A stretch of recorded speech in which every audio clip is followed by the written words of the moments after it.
जीनत की उम्र 13 साल है और जीनत के साथ जबरदस्ती ज्यादती की गई है। ज्यादती भी इसके कज़न ने की है। वो बहाने से इसके घर आता है और इसको ज्यादती का निशाना बनाता है। जीनत अब मां बनने वाली है। इन्होंने कबूतर ना वेख्या, दोनों ने मेरे नाल ज्यादती की थी। ज्यादती करके इन्होंने मेरे मूँह ते चपेड़ा मारियां ते इन्होंने धमकी लाई, तू दस्सिया तेन मैं गोली मार देनी। जीनत ऐसे मुंडे दा की करोगे, जरा बच्चा होएगा इंदा की करोगे? मैनू क्यों नहीं पता, पुलिस वाले ने कहा वे बच्चा पैदा करना है।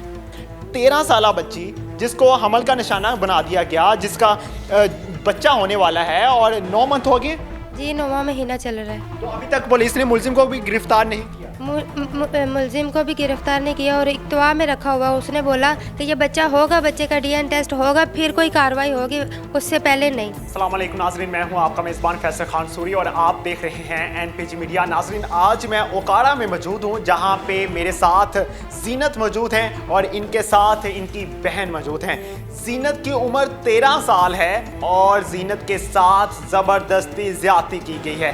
ज्यादती भी इसके कज़न ने की है। वो बहाने से इसके घर आता है और इसको ज्यादती का निशाना बनाता है और जीनत अब मां बनने वाली है। 13 साल की उम्र में जीनत मां बनने वाली है। सारा मामला क्या हुआ था जीनत से जानने की कोशिश करूंगा। जीनत, क्या हुआ था उस दिन, कौन आया था घर में? अस्सलाम वालेकुम। मैं घर कल्ली सी, बच्चे भी घर कल्ले सी ते मेरियां भैणां दोने बाजार गईयां दियां सी। इन्हां ने बूहा खड़काया, इन्हां ने कहा साडा कबूतर हैगा, मैं बूहा खोल दिता। इन्हां ने कबूतर ना वेख्या, दोनों ने मेरे नाल ज्यादती की थी। ज्यादती करके इन्हां ने मेरे मूँह ते चपेड़ा मारियां ते इन्हां ने धमकी लाई, तू दस्सिया तेन मैं गोली मार देनी ते ये तेरे घर वाले भी ना होन ते तेन मैं ना जो सुत्ती भी होएंगी तो तेरे मैं छुरी मार के तेन गला तेरा कत्ल करके तेन मैं सुट देना। बाद च तेरे माँ प्यो नूं पता भी नहीं लगना। ते मैं उन्होंने कहा कि मेरे नाल ज्यादती नहीं करनी ते उन्हें कहा मैं तेरे नाल ज्यादती करके फिर ही जाना इत्थों। ਉਹਨੂੰ ਜਾਣਦੇ ਸੀ ਤੁਸੀਂ? मेरे चाचू का पुत्तर है ना, गुड्डू उनका नाम है। ਅੱਛਾ, ਘਰ ਦੇ ਕੋਲ ਹੀ ਰਹਿੰਦਾ ਹੈ? हाँ जी, घर दे कोल ही है। ਕਿੰਨੇ ਵਜੇ ਆਇਆ ਸੀ ਘਰ? बस कोई ਦੁਪਹਿਰ ਦਾ ਟਾਈਮ ਸੀ, ਸਵੇਰ ਦਾ ਟਾਈਮ ਸੀ, ਰਾਤ ਦਾ? रात दोपहर दिन चढ़िया दसी ना फुल। ਸ਼ਾਮ ਦਾ ਟਾਈਮ ਸੀ। हाँ जी, ਤੇ ਉਹਨੇ ਕਿੰਨੀ ਕੁ ਦੇਰ ਤੇਰੇ ਕੋਲ ਰਿਹਾ? मेरे को बस 2 घंटे को रहा है। ਅੱਛਾ, जाती ਉਹਦੇ ਨਾਲ ਕੌਣ ਸੀ? दूसरा मुंडा सी उनदे नाल ते उनदा मैनूं कोई पता नहीं, उन्हें ही पता है। मैनूं उनदा ही, उस मुंडे का ही पता है। जिन्हें ਉਹਨਾਂ ਨੇ ਕੋਈ ਵੀਡੀਓ ਵੀ ਬਣਾਈ ਤੁਹਾਡੀ? वीडियो नहीं, उनके को मोबाइल ही नहीं गए, ਅੱਛਾ, दोनों को मोबाइल नहीं सीगा। ਕੀ ਕਹਿ ਕੇ ਤੁਹਾਨੂੰ ਬੁਲਾਉਂਦਾ ਪਿਆ ਸੀ ਉਸ ਟਾਈਮ ਤੇ? ਮੈਨੂੰ ਕਰਕੇ ਮੈਨੂੰ ਕਹਿੰਦਾ ਸੀ ਕਿ ਉਰੇ ਆ, ਮੈਂ ਅੱਗੇ ਚਲੀ ਉਹਦੇ ਕੋਲ ਤੇ ਮੈਨੂੰ ਕਹਿੰਦਾ ਕਿ ਮੇਰਾ ਨਾ ਉੱਤੇ ਕਬੂਤਰ ਆਇਆ। ਮੈਂ ਕਿਹਾ ਵੱਟਾ ਮਾਰ ਕੇ ਲਾ ਉੱਥੋਂ। ਕਹਿੰਦਾ ਨਹੀਂ, ਮੈਂ ਉੱਤੇ ਆ ਕੇ ਲਾਣਾ ਹੈ। ਉਹ ਕਬੂਤਰ ਉਹਨੇ ਨਹੀਂ ਵੇਖਿਆ, ਉਹਨੇ ਮੇਰੇ ਨਾਲ ਜ਼ਿਆਦਤੀ ਕੀਤੀ, ਉਹਨੇ ਮੈਨੂੰ ਧਮਕੀ ਲਾਈ, ਤੂੰ ਦੱਸਿਆ ਘਰ ਵਾਲੇ ਹੁਣ ਤੇ। ਕਿਸ ਜਗ੍ਹਾ ਲੈ ਜਾ ਕੇ ਉਹਨੇ ਜ਼ਿਆਦਤੀ ਦਾ ਨਿਸ਼ਾਨਾ ਬਣਾਇਆ ਸੀ? ਕਿਸ ਜਗ੍ਹਾ ਲੈ ਕੇ ਗਿਆ ਸੀ? ਮਾਊਂਟੇਨ ਦੇ ਵਿੱਚ, ਛੱਤ ਤੇ। ਛੱਤ ਤੇ ਲੈ ਕੇ ਗਿਆ ਸੀ? ਹਾਂਜੀ, ਆ ਪੌੜੀਆਂ ਵਾਲੇ। ਰੋਲਾ ਨਹੀਂ ਪਾਇਆ? ਮੈਨੂੰ ਪਤਾ ਹੀ ਨਹੀਂ ਸੀਗਾ, ਘਰ ਵਾਲੇ ਹੈ ਹੀ ਨਹੀਂ ਸੀ। ਘਰ ਵਾਲੇ ਦੋ ਬੱਚੇ ਘਰ ਹੀ ਸੀ? ਨਿੱਕੇ ਨਿੱਕੇ ਬੱਚੇ ਸੀ। ਬੱਚਿਆਂ ਨੇ ਵੇਖਿਆ ਸੀ? नहीं, बच्चे सुते दे से।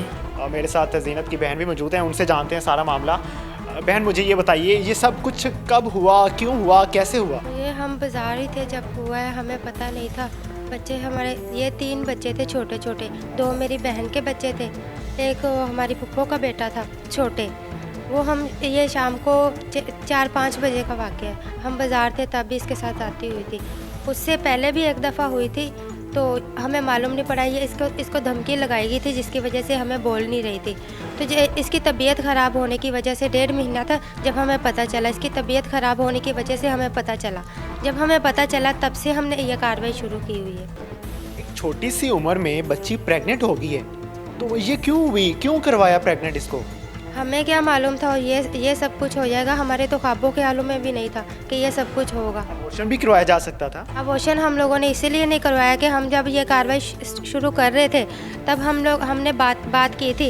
वो इंस्पेक्टर और वो जो लेडीज़ थी उसने बोला था कि ये आप अबॉर्शन करवाएंगे तो इसका केस ख़त्म हो जाएगा। तो हम लोगों ने केस ख़त्म नहीं करना था, उसको सज़ा दिलवानी थी।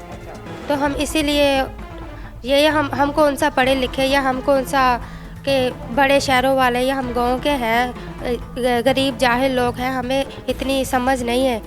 हम इतना समझ। ये पुलिस वाली का नाम क्या था? आतफ। आतफ। ये लड़की थी? लड़का था आतिफ। जो फीमेल ने आपको कहा था वो कौन थी? वो लड़की थी बुशरा जी। ये कौन से थाने में होती? ये सदर थाने में होती। तो इसने आपको कहा कि आपने अबॉर्शन नहीं करवाना, आपने बच्चा ज़ाया नहीं करवाना, इसी तरह बच्चा होने दो, फिर उसके बाद केस चलेगा? जी उसने बोला था डीएन टेस्ट बच्चे का होगा, इसका नहीं होगा, जिसकी वजह से हम लोगों ने अभी तक बच्चा नहीं ज़ाया करवाया।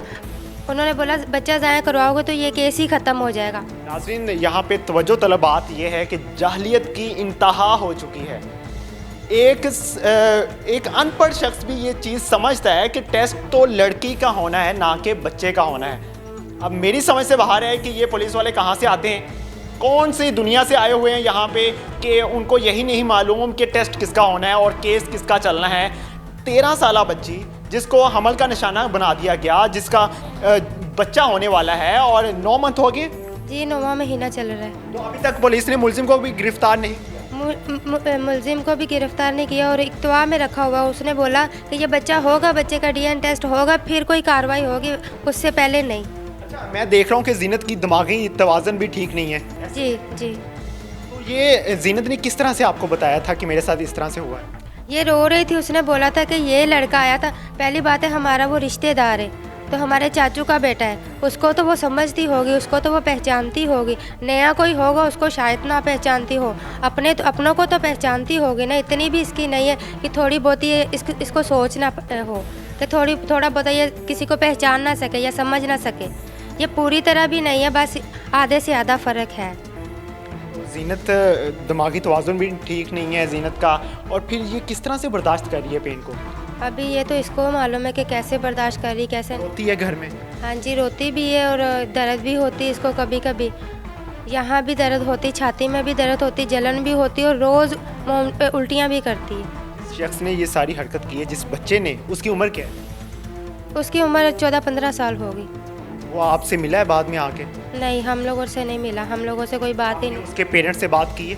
सबसे बात की, सबको ही मालूम, फिर भी वो इधर आके माफिया मांगते हैं। यानी कि आदमी जोड़ के ये हमारे रिश्तेदारों को इकट्ठा करके माफिया मांगते। तो वहाँ जब हम लेके जाते हैं कचहरियों में, थानों में, उधर हम जब जाते हैं तो बोलते हैं कि हमें पता ही नहीं। घर में आके माफिया मांगते हैं? हाँ जी, घर में आके मानते हैं, वहाँ जाके मानते ही नहीं है।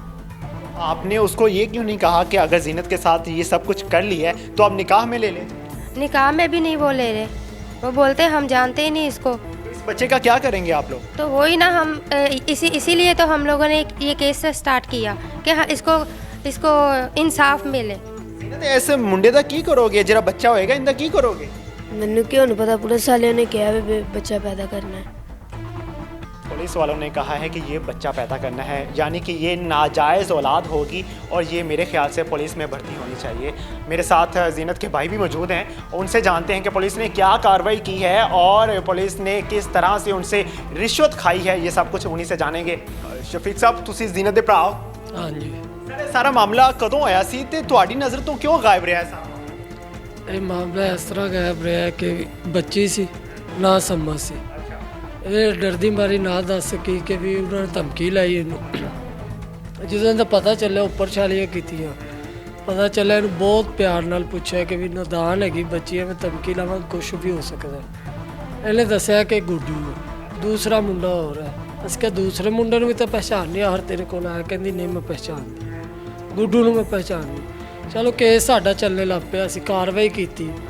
ਆਤਿਫ ਨਵਾਜ਼ ਨੇ ਤੇ ਬੁਸ਼ਰਾ ਨੇ ਇਹ ਗੱਲ ਕੀਤੀ ਕਿ ਵੀ ਅਸੀਂ DNA ਕਰਵਾਉਣਾ ਹੈ। ਇੱਕ ਵਾਰੀ ਮੇਰੇ ਤੋਂ 20,000 ਰੁਪਏ ਲੱਗਿਆ। ਇਸ ਤਰ੍ਹਾਂ ਮੇਰੇ ਤੋਂ ਪੈਸੇ ਲਿਜਾਂਦੇ ਰਹੇ, ਕੋਈ ਲੱਖ ਰੁਪਏ ਦੇ ਕਰੀਬ ਮੇਰੇ ਤੋਂ ਆਤਿਫ ਨਵਾਜ਼ ਤੇ ਬੁਸ਼ਰਾ। ਤੁਹਾਨੂੰ ਪਤਾ ਚੱਲਿਆ ਕਿ ਹਮਲ ਹੋ ਗਿਆ ਹੈ, ਉਦੋਂ ਤੁਸੀਂ FIR ਕਟਵਾਈ ਸੀ? ਹਾਂਜੀ, ਉਸੇ ਦਿਨ ਜਾ ਕੇ ਅਸੀਂ FIR। ਉਸੇ ਦਿਨ ਉਹਨਾਂ ਨੇ 20,000 ਰੁਪਏ ਖਾ ਲਿਆ ਤੁਹਾਡੇ ਕੋਲ? ਨਹੀਂ ਜੀ, ਉਸ ਦਿਨ FIR ਹੋਈ ਹੈ, ਉਸ ਤੋਂ ਅਗਲੇ ਦਿਨ ਸਾਡੇ ਤੋਂ ਉਹਨਾਂ ਨੇ ਪੈਸੇ ਖਾ ਲਏ। ਉਹਨਾਂ ਨੇ ਬੂਰੀ ਕਰਵਾ, ਕੀ ਕਹਿ ਕੇ ਪੈਸੇ ਖਾਏ ਸੀ? ਉਹਨਾਂ ਨੇ ਕਿਹਾ ਜੀ ਅਸੀਂ ਜਾਣਾ ਹੈ ਲਾਹੌਰ DNA ਕਰਵਾਉਣ, ਰਿਪੋਰਟਾਂ ਕਰਵਾਉਣ, ਤੇ ਸਾਨੂੰ ਪੈਸੇ ਦਿਓ।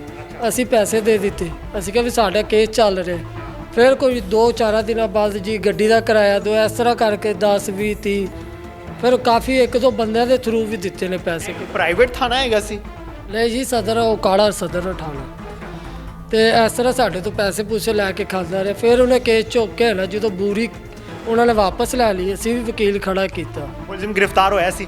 ਇੱਕ ਦਿਨ ਵੀ ਨਹੀਂ ਹੋਇਆ। ਉਹਨਾਂ ਨੇ ਗ੍ਰਿਫਤਾਰ ਕੀਤਾ ਹੀ ਨਹੀਂ। ਇਹਨੇ ਜ਼ਮਾਨਤ ਕਰਵਾ ਲਈ। ਉਹਨਾਂ ਜ਼ਮਾਨਤ ਕਰਵਾ ਲਈ, ਫਿਰ ਜ਼ਮਾਨਤ ਵਾਪਸ ਹੋ ਗਈ ਹੈ। ਫਿਰ ਡੀਐਸਪੀ ਕੋਲ ਗਿਆ ਚਲਾ ਕੇਸ। ਡੀਐਸਪੀ ਨੇ ਸਾਨੂੰ ਇਹ ਕਿਹਾ ਕਿ ਤੁਸੀਂ ਜਾਓ, ਮੁੰਡਾ ਗ੍ਰਿਫਤਾਰ ਹੋ ਜਾਂਦਾ ਹੈ। ਅਸੀਂ ਕਿਹਾ ਠੀਕ ਹੈ ਜੀ। ਉਹਦੇ ਕੋਲ ਇਨਕੁਆਇਰੀ ਚੱਲਦੀ ਰਹੀ ਕੋਈ ਵਾਹਵਾ ਸਾਡੀ ਮਹੀਨਾ ਡੇਢ। ਇੱਕ ਦਿਨ ਸਾਨੂੰ ਕਹਿੰਦਾ ਕਿ ਜਾਓ ਤੁਸੀਂ ਤਾਂ ਮੁੰਡਾ ਗ੍ਰਿਫਤਾਰ। ਅਸੀਂ ਕਿਹਾ ਜੀ ਗ੍ਰਿਫਤਾਰ ਕਰੋ।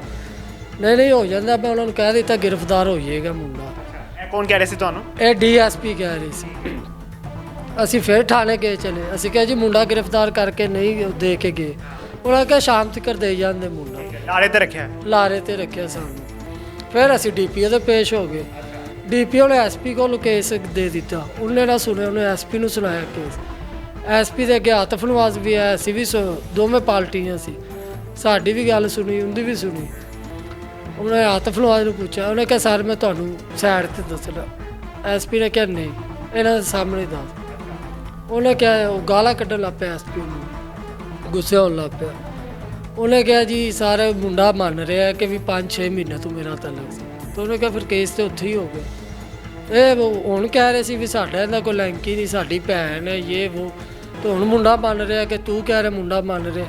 ਲਓ ਜੀ ਐਸਪੀ ਨੇ ਕਿਹਾ ਮੈਂ ਤੁਹਾਨੂੰ ਬੁਲਾਵਾਂਗਾ ਤੇ ਕੇਸ ਦੀ ਕਾਰਵਾਈ ਕਰਾਂ। 4-5 ਮਹੀਨੇ ਹੋ ਗਏ, ਕੋਈ ਸਾਨੂੰ ਬੁਲਾ ਨਹੀਂ ਰਿਹਾ, ਕੋਈ ਕੁਛ ਵੀ ਨਹੀਂ ਹੋ ਰਿਹਾ।